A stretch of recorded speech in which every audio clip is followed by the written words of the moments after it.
Those of you who are regular members, if you see somebody that looks strange, probably not the best way to phrase that. Be sure to welcome our visitors today. We're going to start off with a couple of songs. In your hymn books, it'll be 96 and 97. It'll be on the screen behind me.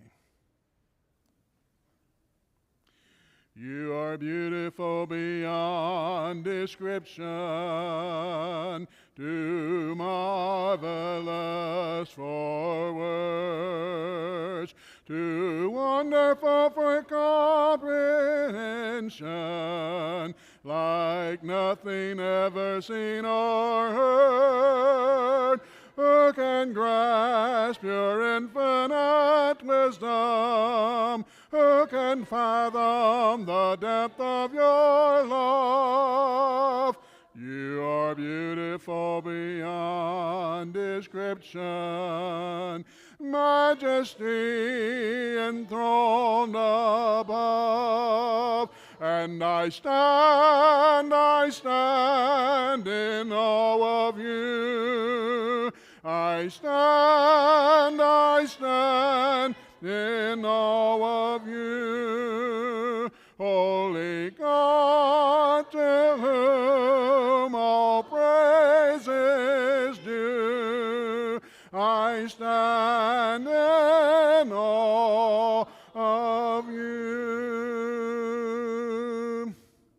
I sing praises to your name, O Lord, praises to your name, O Lord, for your name is great and greatly to be praised. I sing praises to your name, O Lord, praises to your name, O Lord, for your name is great and greatly to be praised. I give glory to your name, O Lord, glory to your name, O Lord, for your name is great and greatly to be praised. I give glory to your name, O Lord, glory to your name, O Lord, for your name is great and greatly to be praised.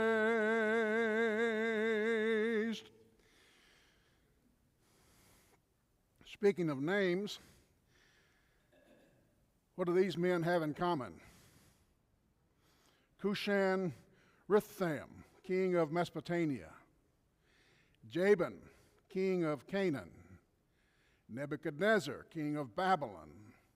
Cyrus, king of Persia. Eglon, king of Moab. Benito Mussolini, whatever he was called in Italy. Adolf Hitler of Germany. Joseph Stalin of Russia. And we could name others, but of those names, what do they have in common? What was that? They're some really bad people. They were all kings or leaders of their particular country, but they were evil rulers of their country. One of them actually, to my knowledge, only one of them changed from his evil ways. Anybody know who that was? Nebuchadnezzar. He gave one of the greatest acclamations to Jehovah God in the Bible, and he was a pagan king, but he learned a few lessons along the way from his prophet, or the one who was there as a prophet with him, Daniel. What does it mean when we say that God has his hands in the affairs of men? God has his hands in the affairs of men. Is that just a religious thing that people say? Is it something Christians have come up with, or is it more than that? What does it mean? God has his hands in the affairs of men.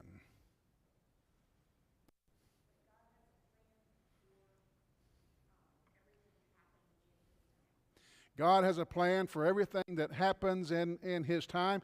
Is that me personally, you personally, us as a church, or is it broader than that? It's broader than that.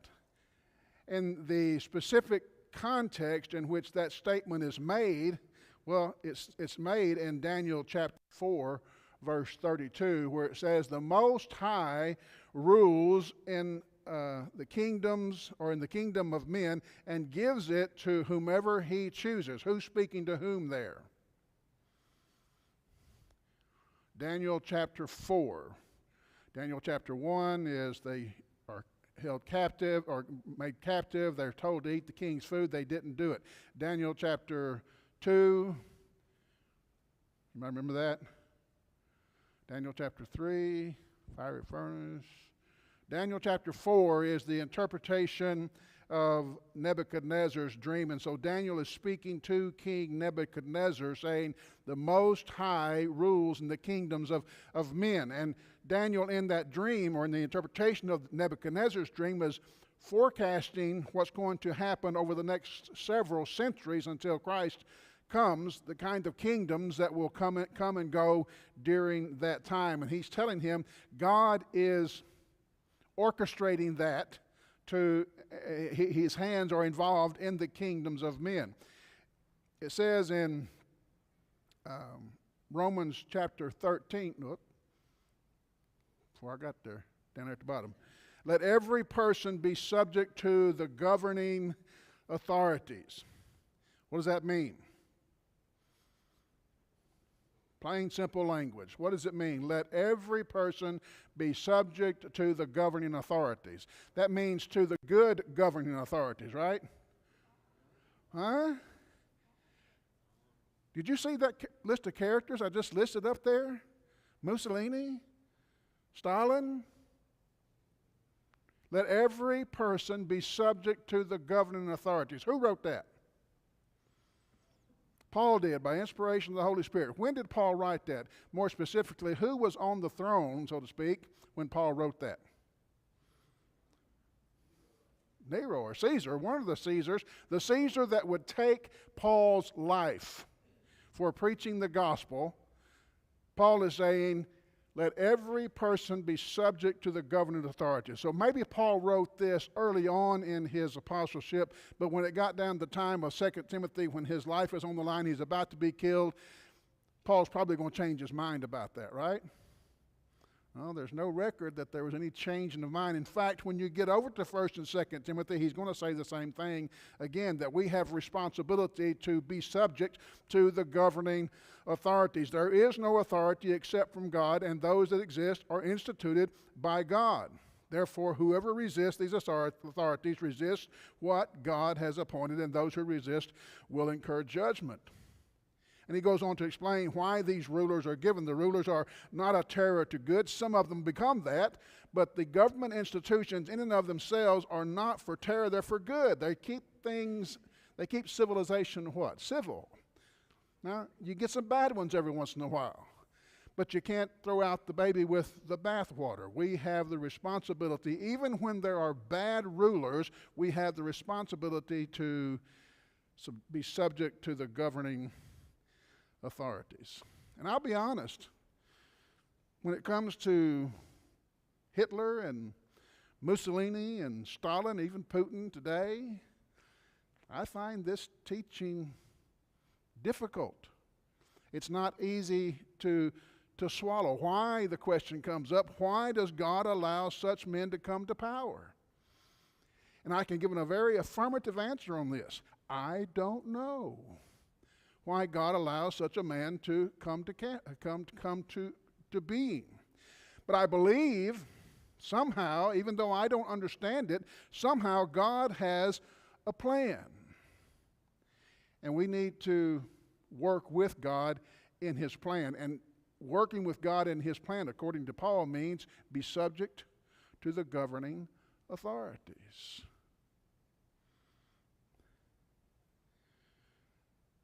Well, I don't like having to bow to such men.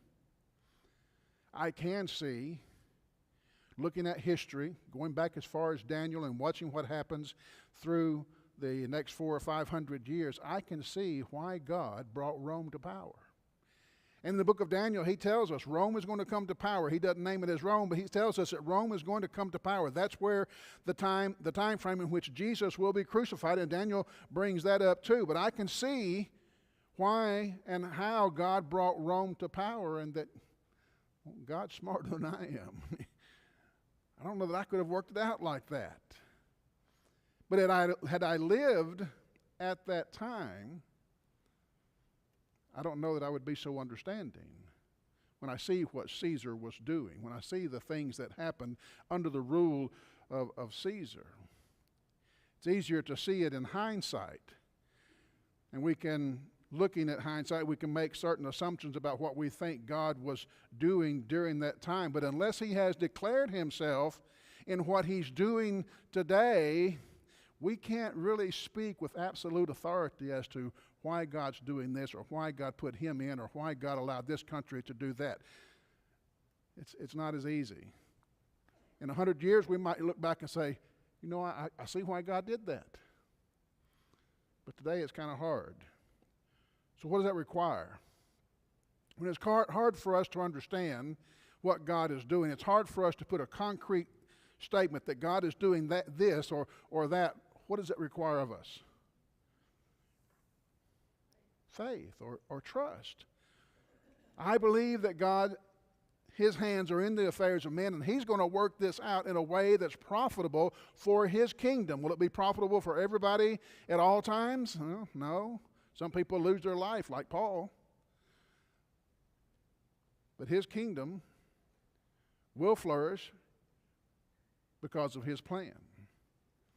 It's not my point to enter into a political discussion about that this morning. I brought it up because I wanted us to consider that the political problems that the Jews were having during the time of the judges, well, we can say from one perspective that it was God's doings. Turn with me in your Bibles to Judges chapter 1. It'll be on the screen. This is an abbreviated version of that, but I think you can see from the highlights where I'm going with this. Manasseh. What is a Manasseh? It's one of the tribes of Israel. It's not one of the children of Jacob. Who is Manasseh? He's one of Joseph's kids. Joseph actually got two tribes in Israel. He didn't get one named after him, but he got one named after both of his kids. Manasseh is one of them. Ephraim is another. Then there's Zebulun, Asher, Naphtali, and Dan. What are Manasseh, Ephraim, Naphtali, Asher, Dan, Zebulun? What are these people doing or not doing that's this text is focused on? It's mentioned several times. Say it again. They didn't do what God said. They did not drive out the inhabitants of Canaan, the Canaanite tribes that were there. They did not drive them out. Some of them subjugated them, but they didn't drive them out. But what God say do? Drive them out. And they did not. And as a result of them not doing that, the Canaanites kept an influence in the Israelite tribes. Because they came in and they kept the neighbors, they became like the neighbors. And here's what God had to say about that in Judges chapter 2. He says, Then the angel of the Lord said, I will never break covenant with you, and you shall make no covenant with the inhabitants of this land. You shall tear down their altars, but you have not obeyed my voice. Why have you done this? Therefore, I also said, I will not drive them out before you. I told you to do it. I gave you the power to do it. You had the wherewithal to accomplish this. You did not. You chose to disobey my voice. Therefore, I will not drive them out before you. They shall be what? Thorns in your side. Their God shall be a snare unto you. How do you think that went? How do you think, if you were in the audience that God is speaking to that day, because of what you have done or chosen not to do, disobey my voice, this is your future? How are you going to hear that? As a nation, as a people, as a person. Well, they cried about it. They wept. They mourned about that. They went to their homes, and over the next several years, the text says they served the Lord. But when that generation died, the text says this about the next generation. The children of Israel did evil in the sight of Jehovah. They served Baals. They forsook the Lord God of their fathers, who brought them out of the land of Egypt. They followed other gods from among the gods of the people who were all around them. They bowed down to them. They provoked the Lord, or Yahweh, to anger. They forsook the Lord. They served Baals and Ashtaroth. The anger of the Lord was hot against Israel, so he delivered them. Now here is an act of God. He delivered them into the hands of plunderers. He delivered them into the hands of those who would despoil them. He sold them into the hands of their enemies all around, so that they could no longer stand before their enemies. This is God working in the affairs of men. He allowed their enemies to overcome. Wherever they went out, the hand of the Lord was against them, as the Lord has said, as the Lord had sworn to them, and they were greatly distressed. Why is God doing this? Is he just a mean old God? Why is God allowing their enemies to plunder and despoil them? These are his children. This is the chosen nation. Why is God doing this? Say it again. He's trying to correct them, chastise them. Is that what you said? He's just. Because they didn't obey, because this is what he also said he would do, because they weren't obeying. Is he just a mean, old, vengeful God? I think he's not trying to bring them harm. He's trying to use this harm to bring them back to him. If you trust me, this will not be your life. But you didn't trust me. You trusted yourselves. And God raised up kings against them. God is ruling in the affairs of men. I think he has a purpose. I think it's a good and godly purpose. I know it's a good and godly purpose, even if I don't understand it, but I think I do understand it. God doesn't wield his power just because he has power. Whether we understand God's purpose or not, God rules in the affairs of men, and he's doing so for our good, even if we can't at that time see it. When Israel cries out to God, when they recognize the sovereignty of God, when they allow all that he was doing to be his shield, or their shield and their reward, what does God do? I'm sorry? He raised up judges. He's not a bad guy, God isn't. He's disciplining, he's chastising. It's a matter of justice, as you said. They were doing evil, and the just penalty was their due, and God showed them what that is. But he's trying to use this trial, this difficulty, a difficulty that he brings upon them to do turn them to good. Dad didn't bring enemies against me. He just used a belt. Why? Because he's dad and he's mean. He can do that. I'm the dad. I can whip you. No. Well, maybe. No.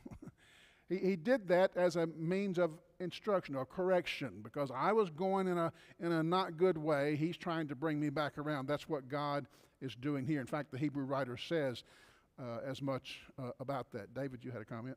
Mike, we have a saying that I grew up with: experience is the best teacher. When we don't listen to good instruction, you experience something to learn. That's right. And that's part of this, that their disobedience, the natural consequence would have been their enemies overtaking them. But God is using that, wielding that, if you please, to not punish them, but yes, punish them, but to bring them back to to his way, to bring them back to faith. The Judges. We're not going to study all of them. Our book, if you're visiting with us this morning, we're following a text of a book called Heroes. Tell Me the Story, Heroes of Faith. We're in lesson 7, I believe, and it's Samson.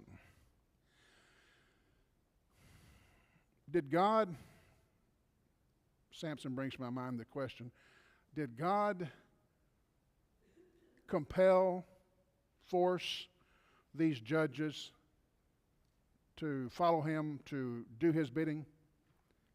Samuel, Eli, Samson, Barak. I've got them out of order now, I can't say them. But did God make them do this? Is this something they did without a choice?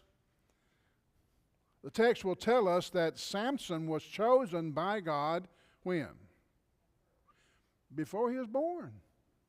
Even before he was born, he came to Manoah and his wife, whose name I can't think of right now. He came to them and said, you're going to have a child. They're an older couple, so this is one of those miraculous births in the Bible. And he says, I'm going to give you a child, and he's going to be a Nazarite, which is the same thing as a Nazarene, right? No, what's the difference between a Nazarite and a Nazarene? A Nazarene is born in Nazareth. A Nazarite has nothing to do with Nazareth. A Nazarite could live in Nazareth, but the two terms are not in any way synonymous or from one another. So what is a Nazarite? Okay, the one who makes a vow or has a Nazarite vow. In this case, the vow was imposed upon Samson even before he was born. And there were certain things, and y'all read about it in your lessons this week, certain things that you had to do or not do, or that you could or couldn't do because you were a Nazarite. Samson is the one that God is choosing to raise up to deliver Israel from the enemies that they had at that time, enemies they had because they were in disobedience to God. And so God is raising up Samson because they've now cried out, we believe you, we trust you, we want to come home. And so God sends them Samson. Yes, sir. There's one passage in this story that says that the Spirit of God stirred Samson. Yeah. Stirred Samson. So, did God influence him? Hell, yes, I guess. But they were working together. But at one point, after Samson got a little age on him, said the Spirit of God stirred. The Spirit of God was available to Samson all the way through, and the problem with Samson is he liked the spirit of Baal or the Philistines or the Philistine women more than he liked the Spirit of God. So he opposed, and that's, I guess, my point, he opposed the will of God. And because he opposed the will of God, God washed his hands of him and said, I can't use you. Is that what happened? No. And that's really the point I want us to see, that God's will is going to be accomplished. Whatever his will is, it is going to be accomplished. Now, he can use you and your godliness and your faith to accomplish that will, but if you choose not to devote yourself to him, can he still use you? Well, I think he used Pharaoh.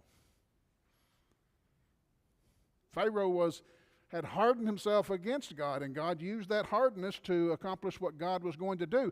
Could God or Pharaoh have worked with God in delivering Israel without the 10 plagues, without the Red Sea, and all that happened in that terrible, terrible event? Could it have happened differently? Yeah, if Pharaoh had done what? Acknowledged that Jehovah is God, but he did not. Well, here's Samson, who believes in God, but he's tempted by the flesh, and he finds himself going astray, at least from what we have recorded in the text. He finds himself going astray more than he was going with God. Anybody relate to that? Yeah. I find myself in Samson's shoes. I don't want to describe myself like Samson because there's some pretty terrible things that he did there, but I find myself trying to follow God, but then sometimes I'm tempted and I find myself going away from God, hopefully not as much as I'm going with God.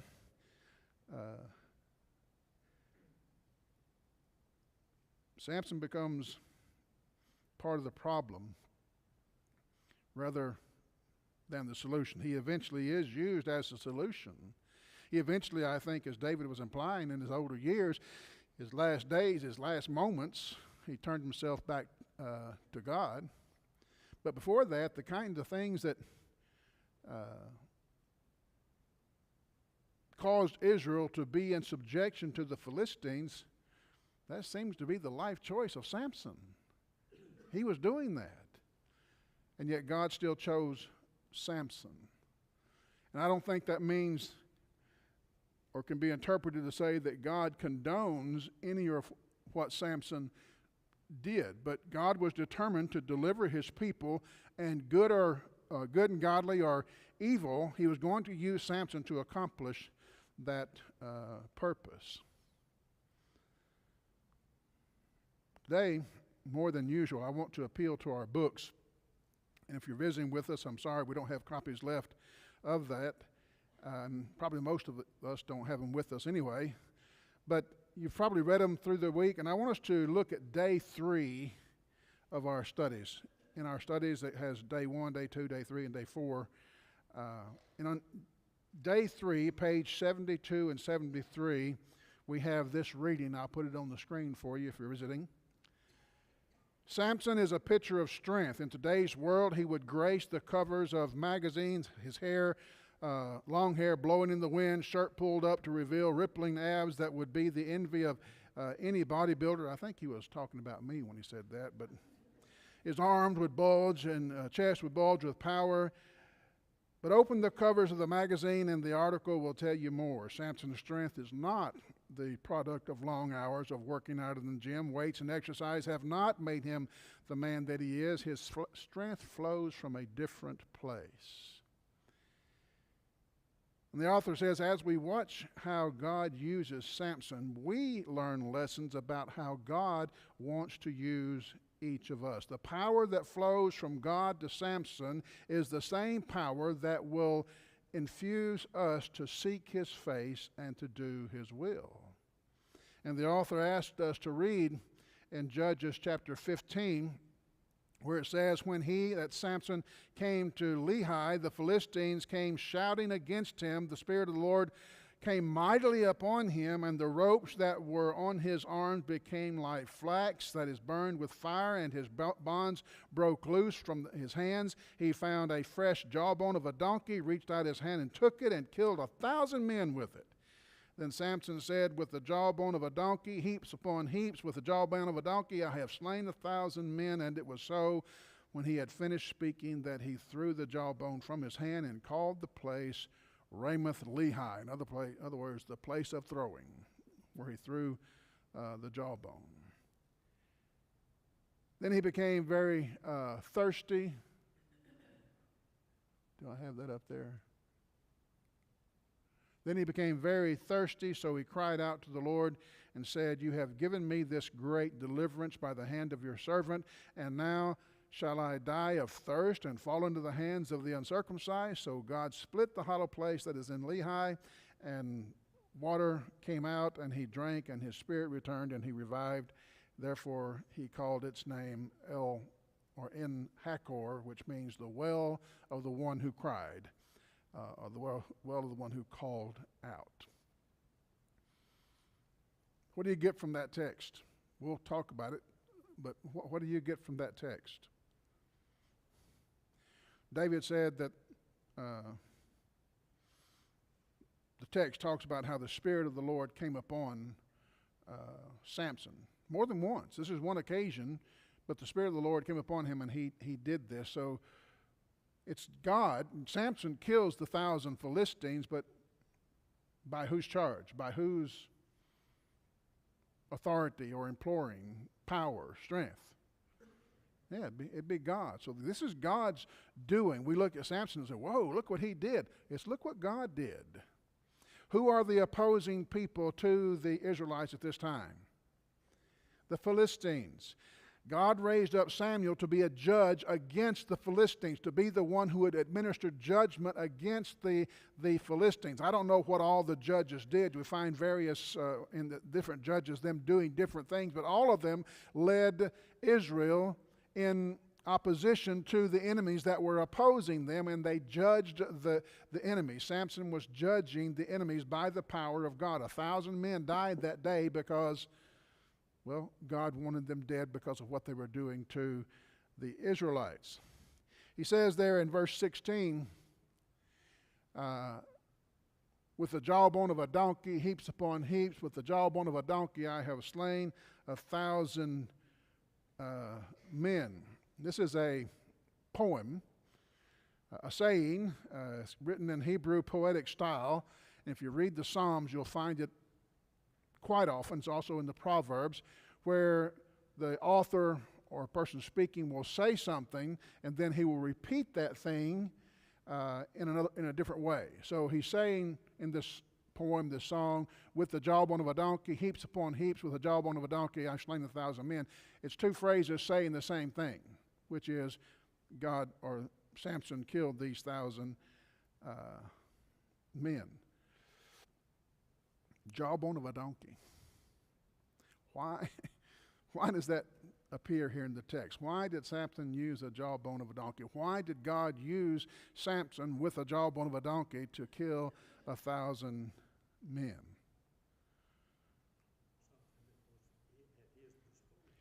It was something convenient, something at his disposal. He busted the ropes off of him that the Israelites had tied him up with, and then he took whatever was handy, or maybe whatever God provided,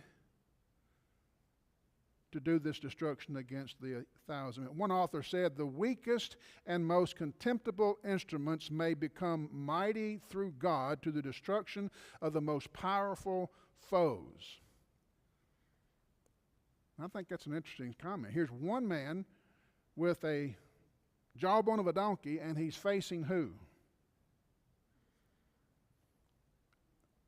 A garrison of Philistines. We're talking about 1,000 soldiers, maybe more, but at least 1,000 were killed. 1,000 soldiers one man is facing, and he doesn't have a machine gun. He doesn't have a Gatling gun. What does he have? The jawbone of a donkey. It might be that if I'm in a scuffle with a couple of thugs, I grab the nearest thing to me, a tire iron or jawbone of a donkey, and I can take care of those thugs. 1,000 men? By whose strength is this being done? It's not Samson. It's not the jawbone. This is the power of God. Verse 9 says the Philistines were encamped against Judah. They were spread out against Lehi. So it's a military garrison prepared for war. Yes, sir.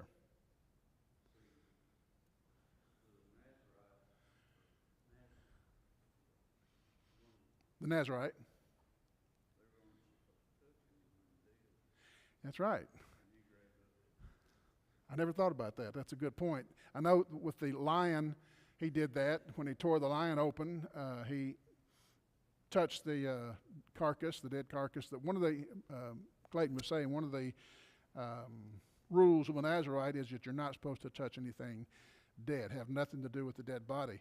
And that seems to be violated here. And I actually hadn't thought about that. It's a good point, actually a confusing point.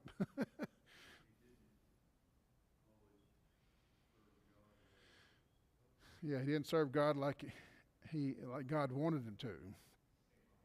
Yes, sir.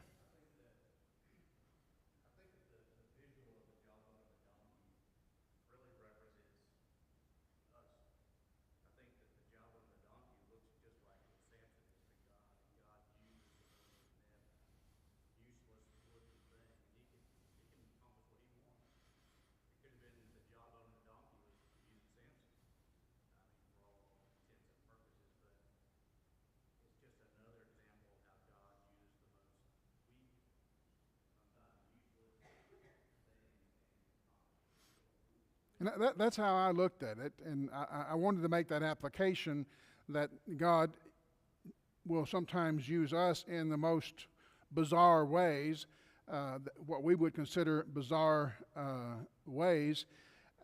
But the fact that he is a Nazarite touching that jawbone kind of throws me for a loop there. So I think we can still make the application, but it's you stumped the preacher today, Clayton. Thank you very much.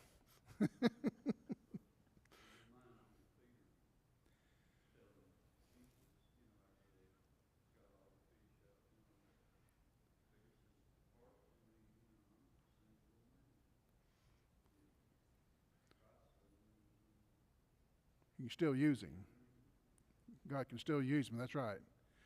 What's the story behind the story here? 1,000 men are coming at Samson to kill him. What's provoked this? Anybody remember?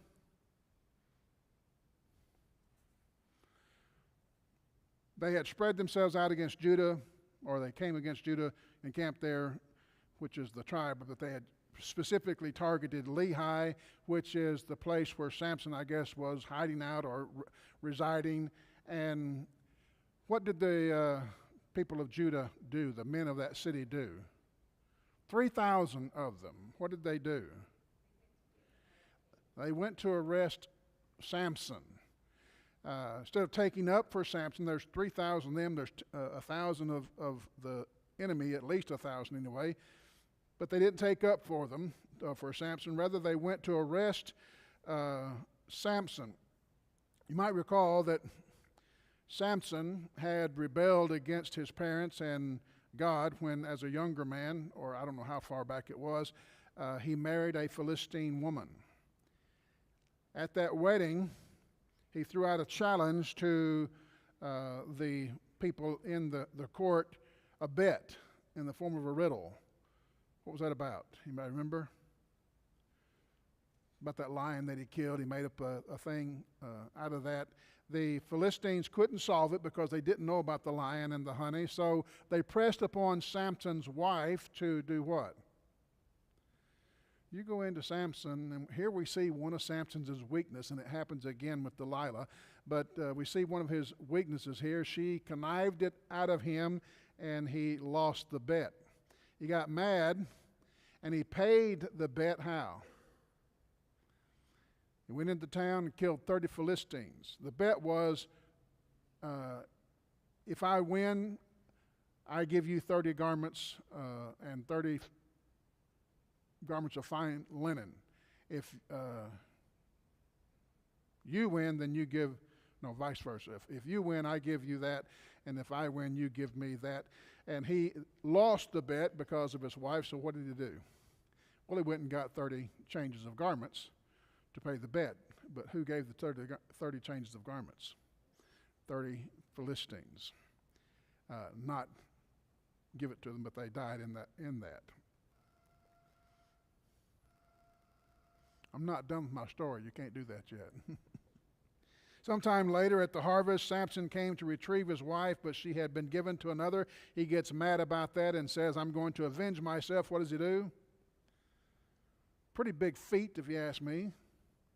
He caught 300 foxes, tied firebrands to their tails, and sent them into the harvest of grain, the harvest of the grapes, the harvest of the olives. An agrarian society depending upon these things, that's a pretty devastating event. And so the society, or the Philistines, they get angry, and what do? They burn Samson's wife and her father. In revenge for that, what did Samson do?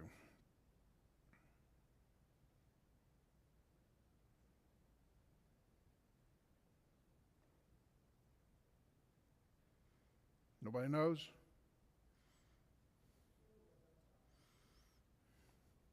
Say it again. He slew a great slaughter, the text says, hip and thigh. So I don't know how that took place. There was no jawbone there. Revenge seems to be the idea in Samson and the Philistines. You do this, and I'll hit you harder. then they hit harder, then they hit harder, and it goes back and forth several times. And so the Philistines are, the text says Samson was done, but the Philistines were not, so they come to Lehi with 1,000 men. You give us Samson or we'll kill you. And they went to Samson and says, here's the deal. And he says what? If you won't kill me, I'll go with you. They made the vow, and he goes, and that's when the event takes place where he takes up the jawbone and kills 1,000 people. Paul writes in 1 Corinthians, and I think this is where Nathan was going a few moments ago, 1 Corinthians 1 verse 26, for you see your calling, brethren, that not many according to the flesh, not many mighty, not many noble are called, but God has chosen the foolish things of this world to put to shame the wise. God has chosen the weak things of the world to put to shame the things that are mighty. God has chosen the base things of the world, the things which are despised.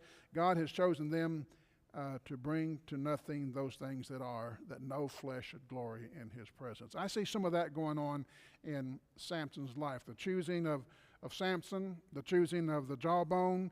I see God is showing that I don't need physical strength.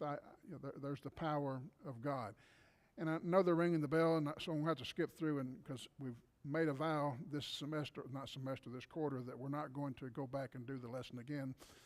So I'll just try to conclude it today.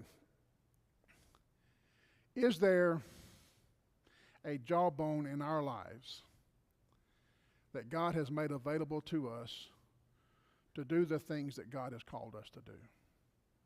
Let me back the question up. Is there something that God has called us to do?